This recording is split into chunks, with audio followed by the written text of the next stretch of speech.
दर्शकों, जगत गुरु संत रामपाल जी महाराज के अद्भुत अलौकिक सत्संग प्रवचनों ने हिंदुस्तान में ही नहीं बल्कि विश्व में एक आध्यात्मिक ज्ञान की क्रांति ला दी है। लाखों श्रद्धालुओं ने हमें इन सत्संगों के प्रसारण के लिए बधाई पत्र भेजे हैं। इसके साथ साथ कुछ श्रद्धालुओं ने कुछ शंकाएं भी हमारे को भेजी हैं। हमने उन सब श्रद्धालुओं की शंकाओं के निवारण के लिए संत रामपाल जी महाराज से भेंट की तथा महाराज जी से उन सभी शंकाओं का निवारण जाना, जिसकी जिज्ञासा हमारे दर्शकों में बनी हुई है। तो आइए अब जानते हैं परम पूज्य जगत गुरु तत्वदर्शी संत रामपाल जी महाराज से आपकी हर शंका का समाधान। महाराज जी, हमने सुना है कि आप जी श्री ब्रह्मा जी, श्री विष्णु जी, श्री शिव जी आदि देवताओं की पूजा छुड़वाते हैं, क्या ये उचित है? ब्रह्मा विष्णु महेश को हम छुड़वा सकते हैं? हम कोई बालक हैं? परमात्मा कबीर जी आदरणीय गरीबदास साहिब जी को सतलोक लेकर गए थे। वह सब सतिथि से परिचित करा कर, ब्रह्मा विष्णु महेश की सतिथि से परिचित करा कर वहां पे छोड़ दिया। उसके बाद उन्होंने कहा था, तीनों देवा कमल दल बसे, ये ब्रह्मा विष्णु महेश, प्रथम इनकी वंदना फिर सुन सतगुरु उपदेश। उन्होंने कहा था कि तीनों ब्रह्मा विष्णु ये तीनों देवा कमल दल में बसते, हमारे कमलों में, इन दलों में अंदर रहते हैं। और प्रथम इनकी वंदना, ये मंत्र जो करते हैं इनकी साधना करते हैं। और फिर सुन सतगुरु उपदेश, सतगुरु के ज्ञान को सुनो और उसका पूरा कंप्लीट कोर्स लो, तब ये बात बनेगी। अब ब्रह्मा विष्णु महेश हमारे कोई दुश्मन नहीं है। कई कहते हैं कि आपके गुरु जी तो ब्रह्मा विष्णु महेश को छुड़वाते हैं। ब्रह्मा विष्णु महेश को हम छुड़वा सकते हैं? अब जैसे ऊर्ध्व मूलम अधः शाखम, ऊपर को जड़ वाला, नीचे को तीनों गुण रूपी शाखा वाला, उल्टा लटका हुआ संसार रूपी वृक्ष है। अब इसमें क्या है? ऊपर को जड़ता पूर्ण परमात्मा, नीचे को तीनों गुण रूपी संसार रूपी वृक्ष की शाखा है। तो क्या कोई शाखा को काट देगा बुद्धिमान व्यक्ति? पेड़ की शाखा को कोई काटने की कहेगा कि इसको तो फेंक दो काट के, फिर लटका के करेंगे बाकी का हम? तो कहने का भाव ये है कि जैसे परमात्मा कहा करते कि जैसे हमने भक्ति रूपी पौधा बीजना है और हम नर्सरी से कोई पौधा लाए, कैसे बीजेंगे? उसको गड्ढा खोदेंगे और उस गड्ढे में उसको जड़ों की तरफ से दबाकर मिट्टी में, फिर उस जड़ों की मूल की सिंचाई करेंगे। तो मूल की यानी जड़ की पूजा करेंगे हम, तो वो पौधा पेड़ बनेगा, उसकी टहनियां बड़ी बड़ी हो जाएंगी, तीनों गुण रूपी शाखा। तो उन शाखाओं का फल लगेगा और फल के लिए हम सारा प्रोसेस अपना कर रहे हैं, फल प्राप्ति के लिए हम कर रहे हैं। तो हमने तोड़ने नहीं होते, हमने ऐसे करना है, अपनी way of worship according to the spiritual करना है, शास्त्रों के अनुसार करना। देखना, ये समझ लो हम एक पौधा लाए तो ये है बुद्धिमता। जड़ों को गमले में यानी मिट्टी में डाला, दबा दिया और पूजा शुरू कर दी, सिंचाई। ये जड़ कबीर परमात्मा है इस संसार रूपी वृक्ष की। अब ये हमने जड़ों को पूजना है। इन ब्रह्मा विष्णु महेश की पूजा नहीं कर, हम क्या कर रहे हैं? ऐसे कर रहे हैं। ये बता, बालका वाला काम कर रखे हमने, हंसी नहीं आवे। हम ऐसी पूजा कर रहे हैं, उल्टा काम कर लिया हमने। ब्रह्मा विष्णु महेश को हम इष्ट रूप में पूज रहे हैं, गमले में ला दिए ब्रह्मा विष्णु महेश और ये पूजा कर रहे हैं। तो कोई क्या कहेगा? समझदार व्यक्ति ने घर सीधा कर ले इसने, और वो लड़े, हट जा दूर, खबरदार तूने क्या कर दिया। अब देखो, जड़ छोड़ दी हमने, अब जड़ ऊपर रहेगी तो भक्ति रूपी पौधा सूख गया। ये यूजलेस है, ये शास्त्र विधि को त्याग कर शास्त्र विरुद्ध साधना है, ये उल्टा बीजा हुआ भक्ति रूपी पौधा। और हमने ऐसे करने को कहा, तो इसमें इसकी पूजा करेंगे भगवान कबीर साहब की, फिर हमारे शास्त्र अनुकूल कर्म बनेंगे। शास्त्र अनुकूल संस्कार होने से ये फल ब्रह्मा विष्णु महेश ने देना हमारे को, क्योंकि यहाँ के ये प्रधान है, इनका फल लगेंगे। अब इसका प्रमाण देते हैं। अपने आत्माओं परमात्मा ये कहा करते, तुम साधना ठीक करो, और फिर आपको लाभ होगा पूरा। अब तुम साधना कर रहे हो उनकी जो आपको कुछ दे ही नहीं सकते। अब जैसे आप किसी फैक्ट्री मालिक की नौकरी कर रहे हो, तो नौकरी उसकी कर रहे हो, आपकी हाजिरी लगकर तनख्वाह बनकर कैशियर के पास आती है, अकाउंटेंट के पास आती है। अब तनख्वाह तो देंगे अकाउंटेंट और वो कैशियर, लेकिन वो देंगे आपका वर्क डन, और वो भी उस मालिक की मजदूरी करोगे। तो यदि उस आप लागे अकाउंटेंट और कैशियर की जूते साफ करन, उसकी प्लेट धोना, वह नौकरी दी छोड़ आपने, वो खाक देंगे आपको, जो कहें बाजत चाह भी ना पाओ टाइम पे। तो इसी प्रकार हमने पूजा तो करनी है, मजदूरी तो करनी, इष्ट रूप में तो पूजना परमपिता को, कबीर साहब को, और फिर उससे बनेंगे हमारे शास्त्र अनुकूल जितने भी शुभ संस्कार फिर देंगे। यही यहाँ पर जब तक आप यहाँ रहोगे तो यहाँ के ये प्रधान है, इन्होंने हमारा वर्क डन देना है। जैसा कर्म करेगा फल देगा भगवान, इनका ये आखिरी विधान था।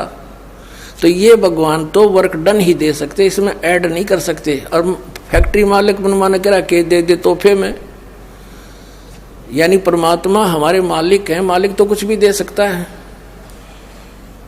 अब और थोड़ा सिखा दिखाते हैं क्योंकि कंसेप्ट इससे जुड़ा हुआ है। इसी गीता जी अध्याय नंबर 3 के, ये श्रीमद् भगवद गीता अध्याय नंबर 3 के आपको दिखाते हैं श्लोक 10 से लेकर 15। ये देखिएगा, श्रीमद् भगवद गीता अध्याय नंबर 3 के और श्लोक नंबर 10। प्रजापति ब्रह्मा ने कल्प के आदि में यज्ञ सहित प्रजाओं को रचकर कहा था, तुम लोग इस यज्ञ के द्वारा, यज्ञ माने धार्मिक अनुष्ठान, शास्त्र अनुकूल वृद्धि को प्राप्त हो। यह यज्ञ तुम लोगों को इच्छित भोग प्रदान करने वाली हो। 11वें में कहा है, यज्ञ के द्वारा देवताओं को उन्नत करो और वो देवता तुम लोगों को उन्नत करें। इस प्रकार निस्वार्थ भाव से एक दूसरे को उन्नत करते हुए तुम लोग कल्याण को प्राप्त हो जाओगे। 12वें में फिर कहा है, यज्ञ के द्वारा बढ़ाए गए देवता, बताओ देवता ने क्या हम पकड़ कर बढ़ावाएंगे, खींच कर बढ़ावाएंगे उन्हें। अब ये विधि बता रखी है कि शास्त्र अनुकूल साधना करने से, जड़ की पूजा करने से ये तीनों देवता रूपी शाखा बढ़ जाएंगी, बड़ी हो जाएंगी, फिर ये फल देंगे। देखिए, यज्ञ के द्वारा, शास्त्र अनुकूल साधना के द्वारा बढ़ाए हुए यानी बढ़े हुए देवता, ये तीनों शाखाएं तुम लोगों के बिना मांगे ही इच्छित भोग निश्चित देते रहेंगे। उन देवताओं को दिए हुए भोगों को जो पुरुष उनके बिना दिए स्वयं भोगता है वह चोर है। अब क्या सिद्ध हो गया कि जैसे हम मूल की पूजा करेंगे, मूल की यानी जड़ की पूजा करने से टहनी बड़ी हो जाएंगी, ये देवता बढ़ गए, बड़े होकर ये फलों से लथपथ हो जाएंगी, ये टहनी बिना मांगे देंगे अपने आप, क्योंकि हम मूल की पूजा कर रहे हैं तो अपने आप इनका बस की बात नहीं, देने पड़ेंगे फल हमारे को। आगे देखो, और जो फिर कहते हैं धर्म दान नहीं करते तो वो तो चोर हैं, वो फिर स्वयं भोगता है बिना गुण को दिए यानी बिना कुछ दान किए तो चोर है। 13वें में कहा है, यज्ञ से बचे हुए अन्न को खाने वाले श्रेष्ठ पुरुष सब पापों से मुक्त हो जाते हैं, और जो पापी लोग अपने शरीर पोषण के लिए ही अन्न पकाते हैं वे तो पाप ही खाते हैं। इसका कहने का भाव यह है, अपने आत्माओं यहाँ पर सतलोक आश्रम बरवाला जिला हिसार हरियाणा में पूरे विश्व में एक ये स्थान है जहाँ शास्त्र अनुकूल साधना होती है। अब ये क्या बता रहे हैं, यज्ञ से बचे हुए अन्न को खाने वाले श्रेष्ठ पुरुष संत यानी अच्छी आत्मा तो सब पापों से मुक्त हो जाते हैं। हम सबसे पहले परमात्मा का भोग निकालते हैं, भोजन का भी, हलवे का प्रसाद बनकर आता वो भी, उसको भगवान के भोग लगाकर फिर शेष अन्न को वितरित किया जाता है। तो ये कहते हैं यज्ञ से बचे हुए अन्न को खाने वाले संत, साधु संत भक्त, यज्ञ से बचे हुए अन्न को खाने वाले संत है यानी साधु संत भक्त आत्माएं, अच्छी आत्माएं सब पापों से मुक्त हो जाते हैं। अब कहने का भाव ये है कि यहाँ पहले भगवान को भोग लगा के शेष बचे हुए अन्न को उसके बच्चों को वितरित किया जाता है, वो महापाप नाशक बन जाता है। तो यहाँ आओगे तो सारी साधना मिल लेगी आपने, तो सब पापों से मुक्त आप होगे। ज्ञान सुनोगे, धर्म यज्ञ, ज्ञान यज्ञ, प्रणाम यज्ञ, सारी यज्ञ, सब साधना, पूरा ट्रीटमेंट दिया जाएगा। फिर कहते हैं जो दान धर्म नहीं करते हो तो चोर हैं भगवान के। जिन हर की चोरी करी और गए राम गुण भूल, ते बिदना बागुल किए वो फिर झूले उल्टी झूल। कहते हैं जिन हर की चोरी करी, भगवान ने जो आपको दान दिया है, धन आपके संस्कार में, उसको आगे दान जो नहीं करता वो तो चोर बताया भगवान का। तो फिर क्या बताते हैं देखिएगा, आगे इसमें निष्कर्ष निकल रहा है। तीसरे अध्याय का हमने ये 13वां श्लोक पढ़ लिया। यज्ञ से बचे हुए अन्न को खाने वाले श्रेष्ठ संत, संत माने आप अच्छी आत्माएं, सब पापों से मुक्त हो जाते हैं। और जो पापी लोग अपना केवल कमाया और खाया वहीं तक सीमित हैं, वो तो पाप को खाते हैं। अब 14 और 15 में एक निर्णायक ज्ञान दे दिया। पहले इनका अनुवाद पढ़ाएंगे इंजीनियरों का, फिर समझ में आएगा। संपूर्ण प्राणी अन्न से उत्पन्न होते हैं। अन्न की उत्पत्ति वृष्टि से होती है, वृष्टि यज्ञ से होती है। यज्ञ इसका अर्थ है शास्त्र अनुकूल कर्मों से जो होता है वो विहित कर्मों से उत्पन्न होने वाले हैं, यज्ञ यानी धार्मिक अनुष्ठान। और कर्म समुदाय को तो ब्रह्मो उद्भवम, इन्होंने ब्रह्म का अर्थ वेद कर दिया है। कोई बात हुई? ब्रह्म का अर्थ वेद कर दिया। ये लिखना था कि देखो हम यहाँ पर आए इस काल के लोक में, तो हमने कर्म करके ही मिलेगा, ना कति नहीं मिले। तो कहते हैं ये कर्म लगाए ब्रह्म ने बनाया विधान यहाँ का, और ब्रह्म की उत्पत्ति हुई परम अक्षर ब्रह्म से, उस परमात्मा से, सच्चिदानंद घन ब्रह्म से। इसका अर्थ तो ये है, लेकिन इन अज्ञानियों ने कुछ ज्ञान तो था नहीं, सारे उल्टे अडंगे अड़ा दिए।